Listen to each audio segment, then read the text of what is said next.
आणि आपण बघणार आहोत ते म्हणजे मराठा आरक्षण हा मुद्दा सध्या संपूर्ण राज्यभर जो आहे तो चर्चेला जातोय आणि मराठा आरक्षणाला खऱ्या अर्थानं बुधवारी जी आहे ती सुप्रीम कोर्टाने अखेर स्थगिती दिली। त्यानंतर संपूर्ण राज्यभर त्याचे पडसादही पडल्याचं आपल्याला पाहायला मिळालं। त्यावरून राजकीय प्रतिक्रिया तर येतातच आहेत, मात्र मराठा बांधव जे आहेत ते देखील एका बाजूला संभ्रमावस्थेमध्ये तर दुसरीकडे मात्र चिडलेले देखील असल्याचं आपल्याला पाहायला मिळतं। या संदर्भामध्ये अधिक जाणून घेण्यासाठी खुद्द भाजपचे ज्येष्ठ नेते चंद्रकांत पाटील आपल्यासोबत जोडले गेलेले आहेत। चंद्रकांत दादा, मला पहिला प्रश्न तुम्हाला हा विचारायचा आहे, सुप्रीम कोर्टाने ज्यावेळेला स्थगिती दिलेली आहे आरक्षणाकडे आपण कशा प्रकारे पाहता? एका बाजूला विरोधक म्हणून आपण आक्रमक होताना दिसणं हे अत्यंत महत्त्वाचं आहे, दुसरीकडे राज्य सरकार नेमकं कमी पडलंय की काय आणि मराठा बांधवांमध्ये सध्या संभ्रमावस्था आहे हे मान्य करावं लागेल। चंद्रकांत दादा,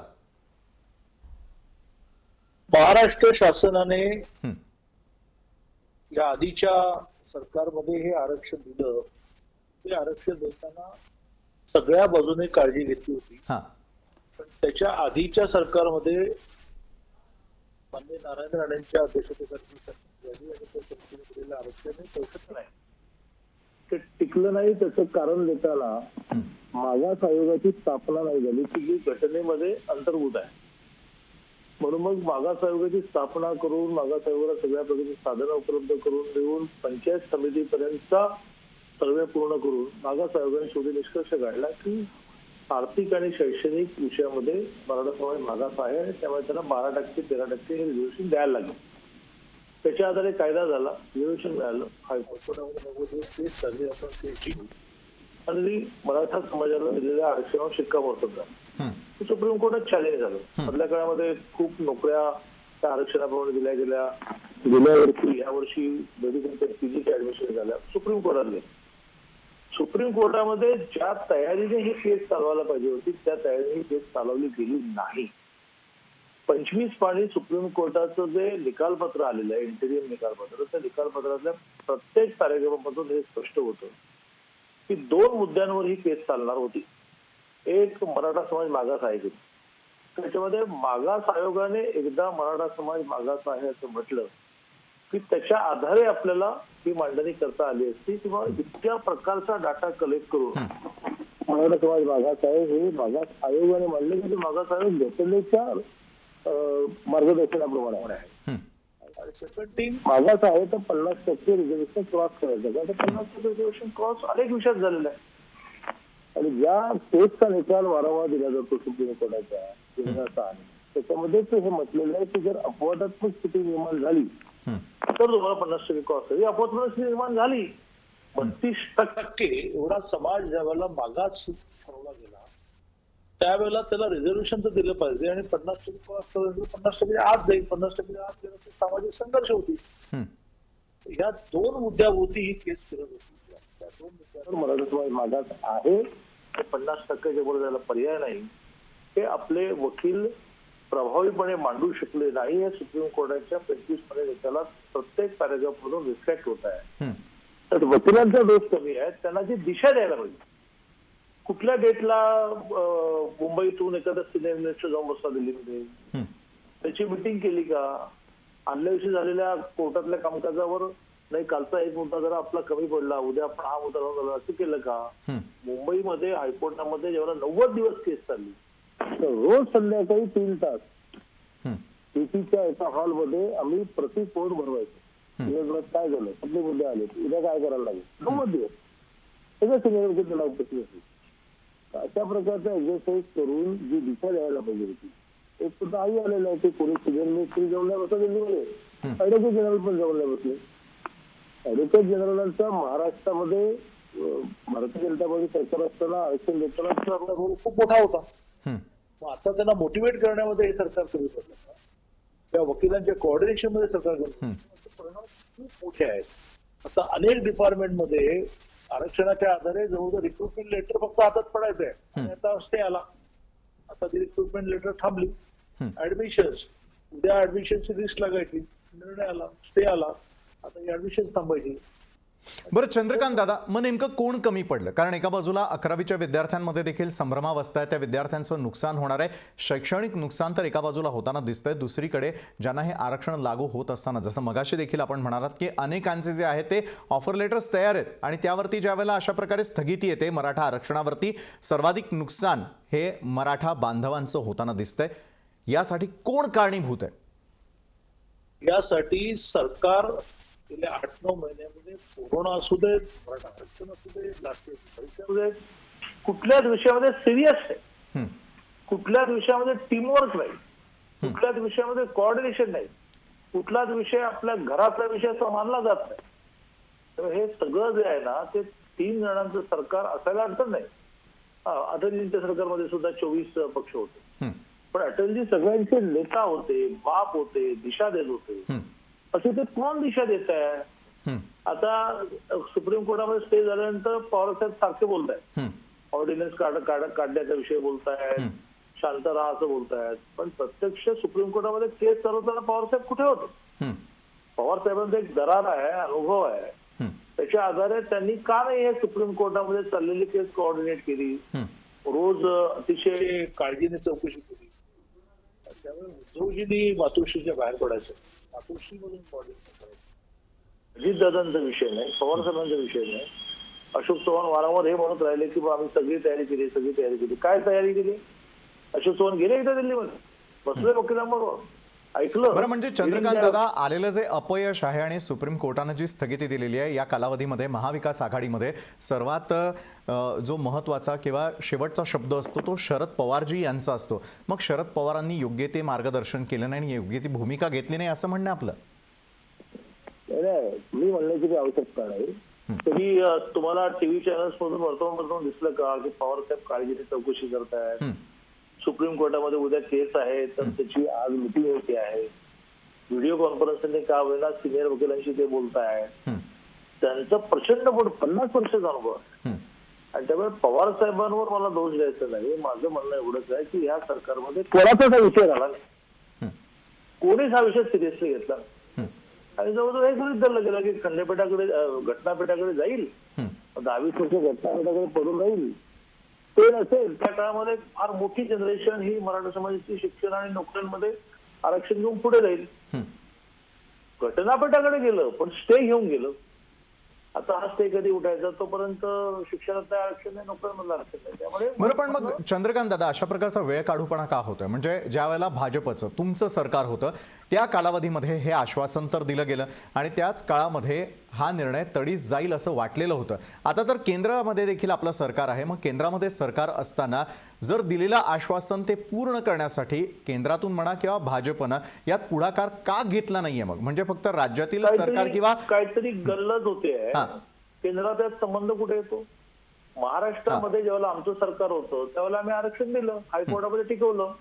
आता सुप्रीम कोर्टात केस गेली तेव्हा आमचं गव्हर्नमेंट आहे का? तेव्हा महाराष्ट्र शासनाची जबाबदारी होती की सगळ्या प्रकारची कायदेशीर लढाई लढून, चांगलं टीमवर्क दाखवून, सिरियसली हा विषय सगळ्यांनी मनावर घेऊन सुप्रीम कोर्टात टिकवायला होता. केंद्राचा संबंध कुठे येतो? महाराष्ट्र शासनाने दिलेलं रिझर्वेशन सुप्रीम कोर्टात टिकवायचं म्हणजे महाराष्ट्र शासनाची जबाबदारी आहे. गेले 2-3 दिवस सारखा एक प्रयत्न चाललाय की मग केंद्राने यात आपली केंद्र पार्टी होतं, कायदा कळतो की नाही? केंद्र पार्टी होतं, त्याच्यात केंद्राने येऊन काय ऍफिडेव्हिट घालण्याचा आदेश निघाला होता. बरं, पण मग मला एक सांगा ना, विरोधकांच्या भूमिकेमध्ये असताना फक्त बघ्याची भूमिका न घेता जर राज्य सरकार त्या ठिकाणी चुकत असेल, जर याचा फटका मराठा आरक्षणाला मिळणार असेल किंवा बसणार असेल तर मग अशा वेळेला भाजपनं थोडं आक्रमक होणं अत्यंत आवश्यक होतं असं नाही वाटत? आम्ही त्या वेळेला तुम्ही जर सगळा गेल्या 2-3 महिन्याचा रेकॉर्ड काढला तर मराठा संघटनेने आग्रह धरला की या आरक्षणाच्या विषयामध्ये चंद्रकांत पाटलांची आणि देवेंद्र फडणवीसची भूमिका ही खूप मोठी होती. सगळा अहवाल तोंडपाठ आहे. मागास आयोगाची समिती फॉर्म करण्यामध्ये सगळ्या विषयामध्ये आम्ही इन्व्हॉल्व होतो. तर मराठा संघटनाने ज्या सगळ्यांना माझ्याशी जोडलेल्या बीजेपीच्या त्यांनी आग्रह धरला, एकदाही बैठकीला बोलवला नाही. कोण चर्चा होऊ शकते? अरे मग काय या विषयात करत नाही. आणि आता अशोक चव्हाण म्हणतात की चंद्रकांत पाटलांनी यामध्ये इन्व्हॉल्व व्हा, तर वेळ दिली. आता सुप्रीम कोर्टामध्ये पुनर्विचार याचिका दाखल करा वगैरे करायची तर करा, पण त्याची काही निष्पन्न होणार नाही. तर एकदा का खंडपीठाकडे विषय गेला तर त्याच्या स्पीडचा तो विषय चालणार. आणि त्यामुळे आम्ही बघायची घेण्याचं कारण नाही. गेल्या 9 महिन्यामध्ये कुठल्या विषयाला आम्ही पत्र लिहिलं आणि उत्तर लिहिले हो. उद्योगीने एक पत्र दाखवावं किंवा विरोधी पक्षांच्या पत्राला मी हे उत्तर लिहिलेलं आहे. फोन नाही, पत्राला उत्तर नाही. नॉट ओनली मराठा आरक्षण, कोरोना संबंधी किती विषयावर आम्ही बोलतो. सुरुवातीच्या काळामध्ये रेशनच्या विषयात आम्ही किती बोललो. महाराष्ट्रातल्या 20 घटक जे आहेत की ज्यांचं हातावर पोट आहे त्यांना पॅकेज द्यायचा विषय किती बोललो आम्ही. त्यासाठी तर मेरा अंगण मेरा रणांगण नावाचं आंदोलन केलं. 12 लाख लोक रस्त्यावर उतरले. कुठलं पॅकेज दिलं रिक्षावाल्यांना, कुठलं पॅकेज दिलं फेरीवाल्यांना. कुठल्याही विषयामध्ये विरोधी पक्षाने म्हटलेलं मनावरच घ्यायचं नाही. अशा प्रकारची स्थिती असताना ते काय सांगतात की आम्ही याच्यात इनिशिएटिव्ह घ्यायला पाहिजे. बरं, म्हणजे विरोधक म्हणून आपण प्रत्येक मुद्द्याला हात घातलेली आहे. चंद्रकांत दादा, मला विचारायचं, संभाजी ब्रिगेडनं नुकतीच घेतलेली जी पत्रकार परिषद आहे, असे अतिशय गंभीर स्वरूपाचे असे आरोप देखील त्यामध्ये करण्यात आलेले आहे. संभाजी ब्रिगेडच्या पत्रकार परिषदेतला एक आणखी महत्त्वाचा मुद्दा की केंद्र आणि राज्य सरकारमध्ये सुरू असलेल्या राजकारणाचा फटका हा मराठा आरक्षणाला बसलेला आहे. तर दुसरीकडे मराठा समाजाला जर आरक्षण मिळालं नाही तर तरुण मंडळी ही नक्षलवादाकडे जातील, अशा प्रकारचं देखील वक्तव्य संभाजी ब्रिगेडच्या या पत्रकार परिषदेमध्ये आम्हाला ऐकायला मिळालेलं आहे. अतिशय गंभीर आहे. संभाजी ब्रिगेडचं हे जे म्हणणं आहे की केंद्राचा राज्याचा भांडण आणि त्याचा परिणाम, म्हणजे केंद्राची भूमिका कुठे येते मला काही कळलं नाही. गेले 2-3 दिवस सारखा एक प्रयत्न चाललेला आहे की हे सगळं जे अपयशाचं खापर आहे ते सगळ्या बाकीच्या विषयांप्रमाणे केंद्रावर पडायचं. कोरोना महाराष्ट्रात का वाढला, केंद्र. महाराष्ट्रामध्ये मदत का नाही, मदत का तुम्ही सामान्य माणसांना देत नाही, केंद्रातून पैसे आहेत. तसं गेले 3-4 दिवस हा प्रयत्न चाललाय. पण पूर्वीसारखी लोक अडाणी राहिली नाहीत. त्यांना हे कळतं की यात केंद्राचा काही संबंध असतो. केस जी चालली ती महाराष्ट्र सरकार आणि याचिकाकर्ते यांच्यात चालली, सुप्रीम कोर्टात चालली. केंद्र कुठलं पार्टी नव्हतं. केंद्राने काय भूमिका बजावली पाहिजे. केंद्राने 10% आर्थिक मागासांना रिझर्वेशन दिलं, ते टिकवलं. स्टे नाही तर ते खंडपीठाकडे पाठवलं. आता 10% आर्थिक मागासाचं रिझर्वेशन या विषयात केंद्राची भूमिका होती, ती केंद्राने बजावली. त्याचाही फायदा संपूर्ण देशभरातल्या गरीब विद्यार्थ्यांना, सगळ्या जातीतल्या गरीब विद्यार्थ्यांना होतोय. आता हे आरक्षण गेल्यानंतर मराठा समाजाच्या तरुण तरुणांना त्याचा फायदा होणार आहे. तर कुठल्याही आरक्षणामध्ये नसलेल्यांना तो फायदा होणार होता. त्यामुळे मराठा आरक्षण असताना मनवता आता मिळणार आहे. केंद्राची भूमिका ज्या 10% आर्थिक आरक्षणात होती ती त्यांनी अतिशय उत्तम बजावली. ते मिळून नाही दिलं, खंडपीठाकडे पाठवलं. आणि रिझर्वेशन सुरू आहे, केंद्रात सुरू आहे, त्याच्या राज्यांमध्ये महाराष्ट्रातील सगळ्या सुरू आहे. आता ज्यांना याची छळ बसणार आहे ते याच्यामध्ये आक्रमक होणारच आहे. मग म्हणजे प्रत्येक गोष्टीचा खापर विरोधी पक्षावर पडत असं सुरू झालंय की विरोधी पक्ष भडकवत आहेत. गेल्या 4 दिवसामध्ये निर्णय आल्यापासून ना देवेंद्रजींना मी कोणी आम्ही कोणाला भडकवत नाही. आमचं ते कल्चरच नाही. आमचं म्हणणं आहे की पुढे काय करणार सांगा. आरक्षण तर तुम्ही आता पुढचे काही वर्ष देऊ शकत नाही. आमचं सरकार आलं तरी आम्ही देऊ शकत नाही, कारण आता ती सुप्रीम कोर्टामध्ये जाऊन केस अडकली. पण आमच्या सरकारने आरक्षण मिळेपर्यंत ज्या सुविधा दिल्या, 50% आम्ही भरायचो 642 कोर्सेसची, वर्षाला 700 कोटी, 2 वर्षामध्ये 1400 कोटी खर्च केले. आम्ही अण्णासाहेब पाटील महामंडळाला 200 कोटी रुपये दिले आणि ते म्हटले किंवा 10 लाखापर्यंत खर्च विना व्याज द्या, बँकांकडून लोन घ्यायचं, दरमहा हप्ता भरायचा, व्याजाचा परिश्रम आम्ही तुम्हाला रिइंबर्स करू. सारथी सारखी संस्था आम्ही केली. वाटोळा होतं सारथीचं. त्यातून अनेक मुलं विदेशात गेली, त्यांना फेलोशिप मिळाली. अनेक मुलं दिल्लीमध्ये गेली युपीएससी करण्यासाठी, त्यातली अनेक मुलं पास झाली. सारथी पुन्हा मजबूत करा, त्याला 200 कोटी द्या. अण्णासाहेब पाटील महामंडळाला 500 कोटी द्या. निम्मी फी भरण्यासाठी 700 कोटी द्या. आपण निर्वाह भत्ता देत होतो ग्रामीण भागामध्ये पर मंथ 2000, शहरी भागामध्ये पर मंथ 3000, ज्यातून त्यांनी रूम घेऊन राहावं, मेस लावावी. ते पुन्हा सुरू करा, हॉस्टेल सुरू करा. त्यामुळे जे करण्यासारखं आहे ते करा. पुनर्विचार याचिका दाखल करू आणि ऑर्डिनन्स करू. काय ऑर्डिनन्स काढू? सुप्रीम कोर्टामध्ये जर तुमचा कायदा स्टे झालेला आहे, खंडपीठाकडे गेलाय, तर तुम्हाला नव्याने ऑर्डिनन्स काढण्यासाठी ती सुप्रीम कोर्टाची केस पण मागे घ्यावी लागेल. तो कायदा कॅन्सल करायला लागेल. त्याला इंग्लिशमध्ये रिपील म्हणतात. तो रिपील करायला लागेल. मग तुम्ही ऑर्डिनन्स काढणार. मग तुमचा कायदा नाही टिकला तर ऑर्डिनन्स कसा टिकेल? नुसतं स्टे होईल. हे काय फसवणूक चालली आहे. आता तरी हे मान्य करा की बा आमच्या बाजूने नीट कोऑर्डिनेशन झालं नाही, चालवू शकलो नाही. त्यातून स्टे मिळाला आणि हे नुकसान टाळण्यासाठी आम्ही 1500 कोटी रुपये देतो, हे घोषित करत तो मार्ग आहे का? ऑर्डिनन्स काढू आणि पुनर्विचार याचिका दाखल करून तुमची पुनर्विचार याचिका परवाची नीटच्या एक्झामची फेकून दिली सुप्रीम कोर्टात. बरं चंद्रकांत दादा, फडणवीस सरकार असताना एका बाजूला आरक्षणाचं आश्वासन मिळालं, ते टिकवून ठेवलं आपण असं म्हणताय. दुसरीकडे मात्र ज्या वेळेला सुप्रीम कोर्टानं या ठिकाणी स्थगिती दिलेली आहे, विद्यार्थ्यांची किंवा मराठा बांधवांची यावेळची स्थिती अशी आहे की तेलही गेलं तूपही गेलं, हाती आलं धुपाटणं, अशा प्रकारची परिस्थिती त्यांची झालेली आहे. ही परिस्थिती जी आहे त्यानंतर मात्र आता जर मराठा समाज पुन्हा एकदा रस्त्यावरती उतरला, कारण सध्या कोरोना काळ आहे त्यामुळे कुठेतरी बोथट झालेली असली ती धार तरी देखील येत्या काळामध्ये रस्त्यावर उतरायला लावू नका, अशा प्रकारचा थेट इशारा देखील मराठा बांधवांनी दिलाय. दादा, भारतीय जनता पार्टी सरकारने आरक्षण दिलं, कायद्याच्या प्रस्तुतीवर टिकवणार दिलं म्हणून हायकोर्टात टिकलं. या मधल्या काळामध्ये अनेक मेडिकलची ऍडमिशन, इंजिनिअरिंगची ऍडमिशन प्रमाणे झाली. आधी परवा तहसीलदार आणि डेप्युटी कलेक्टरच्या लिस्टमध्ये केवळ मराठा आरक्षणामुळे 128 जणांची नावं बसली, अशी मोठी यादी आहे. आणि त्यामुळे भारतीय जनता पार्टीच्या 2014-19 सरकारमध्ये आरक्षणही दिलं, त्याच्या आधारे फायदेही मिळाले, हायकोर्टात टिकवलं. सोपं नव्हतं हायकोर्टात टिकवलं, हायकोर्टात टिकवलं. आता त्यानंतर सुप्रीम कोर्टात ते टिकवलं केवळ आम्ही सरकारमध्ये आहोत का? जे सरकारमध्ये आहेत त्यांना टिकवायला पाहिजे. त्याचा बेस आम्ही तयार करून दिला होता. मागास आयोगाचा रिपोर्ट आहे 2750 ज्या रिपोर्टमध्ये मराठा समाज मागास कसा हे सिद्ध केलेलं आहे. तुम्ही ते सुप्रीम कोर्टाला समजावून सांगण्यामध्ये अयशस्वी झाला की मराठा समाज मागास कसा. आम्ही थेट पंचायत समितीपर्यंत एक गाव अख्खं असा सर्वे केला, शिक्षणामध्ये आणि नोकऱ्यांमध्ये किती मराठा समाज मागास आहे ऑन पेपर आणलं, ते हायकोर्टाने मान्य केलं. हे सांगण्यामध्ये अपयशी कोण झालं? आताचं महाविकास आघाडीचं सरकार, त्याच्यात बीजेपीचा काय दोष आहे? आता त्यातून घर बसणारे लोक रस्त्यावर उतरणार आहेत, तर ते त्यांना बसणाऱ्या झळीमुळे उतरणार आहेत. त्या विरोधी पक्षांचा काही रोल नाही.